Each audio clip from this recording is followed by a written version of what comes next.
ಬೈರತಿ ಬಸವರಾಜ್ ಅಲ್ಲಿ ಇದ್ರು ಅಂತ ಹೇಳಿಕೆ ಬರ್ಸ್ಕೊಂಡಿದ್ದೀರಾ ನೀವು? ನಿಮ್ಮ ಹೇಳಿಕೆಯನ್ನು ಆಧರಿಸಿ ನೀವು ಎಫ್ಐ ಮಾಡಿದ್ದೀರಾ? ಅಲ್ಲಿ ನೋಡಿ, ಎನ್ಕ್ವೈರಿ ಮಾಡಿ.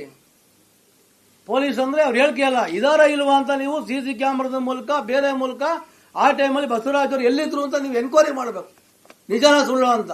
ನಾನು ಹೇಳ್ತೀನಪ್ಪ, ಮುಖ್ಯಮಂತ್ರಿಗಳು ಯಾವುದೋ ಒಂದು ಕಡೆ ನಿಂತ್ಕೊಂಡಿದ್ರು, ಏನೋ ಒಂದು ಹೆಚ್ಚು ಕಡಿಮೆ ಆಯಿತು ಅಂತ.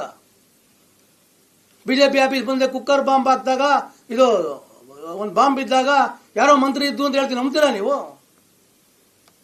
ಅದಲ್ಲ, ಪೊಲೀಸ್ ಆದವರು ಯಾರು ಹೇಳಿಕೆಯನ್ನ ಕೊಟ್ಟಾಗ ಆ ಟೈಮಲ್ಲಿ ಬೈತಿ ಬಸವರಾಜ್ ಅವರು ಆ 8 ಗಂಟೆ ಸಮಯದಲ್ಲಿ 15ನೇ ತಾರೀಕು ರಾತ್ರಿ 8 ಗಂಟೆ ಸಮಯದಲ್ಲಿ 8 ಗಂಟೆ 1 ನಿಮಿಷಕ್ಕಾಗಿ 22 ಹೊತ್ತು ಅಂದ್ರೆ 8 ಗಂಟೆ 8 ಏನು ಆ ಘಟನೆ ಆಯಿತು, ಅವಾಗ ಎಲ್ಲಿದ್ರು ಅಂತ ನೀವು ಎನ್ಕ್ವೈರಿ ಮಾಡಿ.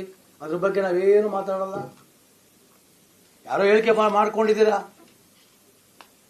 ಘಟನಾ ಸ್ಥಳದಲ್ಲಿ ಇದ್ರು ಅವರು ಅಂತ.